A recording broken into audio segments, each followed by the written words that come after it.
What's up everyone? I've been recently getting tons of questions regarding patterns on the Karambit after my Diamond Gem video, and so today's video will be a complete Diamond Gem pattern guide covering literally every single Diamond Gem on Karambits that exists in the game.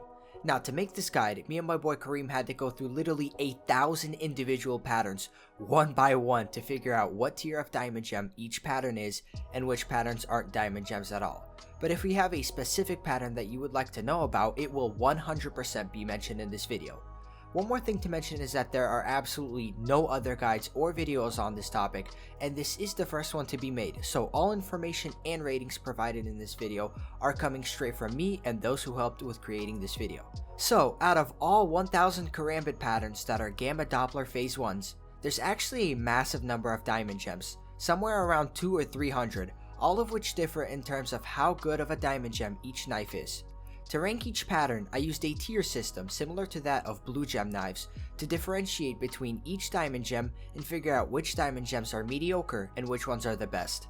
There are a total of 3 different tiers, with tier 3 being the worst patterns and tier 1 being the absolute best of the best.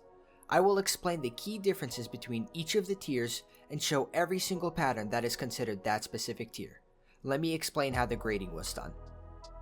Each pattern was judged exclusively on how blue it is. Patterns that featured a full blue blade with no other colors present would be placed in tier 1 and considered a perfect max blue Diamond Gem, and out of all 1,000 patterns that we looked at, only 31 were 100% blue and could be considered perfect. Tier 1 patterns were checked multiple times over to ensure that they were the best of the best, and the guidelines for being a tier 1 were the most strict out of the 3. Now, let's talk about the patterns that were nearly perfect, but had a tiny hint of either green or purple on them. This is what tier 2 was for, patterns that were just about perfect but couldn't be tier 1 due to other colors being present on the blade. Tier 2 Diamond Gems look absolutely amazing, they just aren't 100% perfect when it comes to their color distribution. And this tier also has the most differences among the patterns because there were many tier 2 patterns that were almost tier 1 but didn't make it because of tiny green spots, as well as other tier 2 patterns that had large amounts of green present but weren't green enough to be considered tier 3. Majority of Diamond Gem patterns that we found ended up in tier 2, or 321 total to be exact. Tier 3 is for Karambits that had a large amount of purple and green visible on them, but still had enough blue to be considered a Diamond Gem. If the tip of the blade had visible purple spots, along with a lot of green near the handle, it would be placed in tier 3. There were a few patterns that didn't have purple on the tip, but they did feature a large amount of green that was too much to be considered tier 2, so those ended up in tier 3 as well. These Karambits also look good, they just have other colors present on the blade that are very visible and don't look as clean as the higher tiers. Now, let's discuss the patterns themselves. Here is the full list of every single tier 3 Diamond Gem that exists in CS2, with a total of 119 patterns that are in this tier. These Karambits here are examples of tier 3s, some having the big spots of green near the hilt of the blade, and others having visible purple spots on the tip of the blade. For reference, this is a phase 1 Gamma Doppler that had way too much purple on the tip and couldn't be considered a Diamond Gem according to this list. Next up is the full list of tier 2 Diamond Gems with a massive 321 patterns that made it into this tier, so a few pages of patterns to go here. As I mentioned previously, there were tons of patterns in this tier that were just about tier 1 material and looked absolutely insane but were 99% blue and couldn't be placed in tier 1 due to the fact that there are patterns that are 100% blue.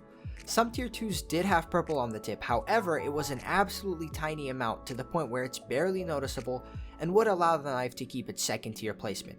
For the majority of the blades though, the thing that landed them here is a blade that is 95% blue and around 5% green. Tier 2s look amazing, and I think a lot of people might even prefer this green-blue look over the full crystallized look of the tier 1s. Finally, we get to the best of the best, which are the 31 patterns that landed in tier 1. Every single pattern in this list is 100% blue and looks absolutely amazing.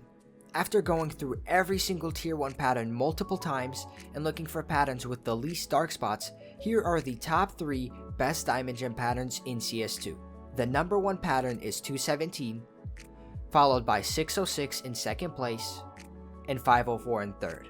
Regardless of the top 3, every pattern that made it into this list looks insane and is the best of the best when it comes to diamond gems. So, here's my complete guide to diamond gem patterns in CS2.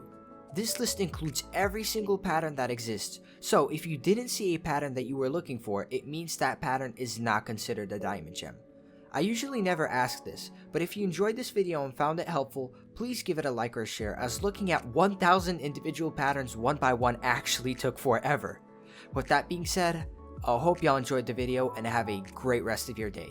Peace out, everyone.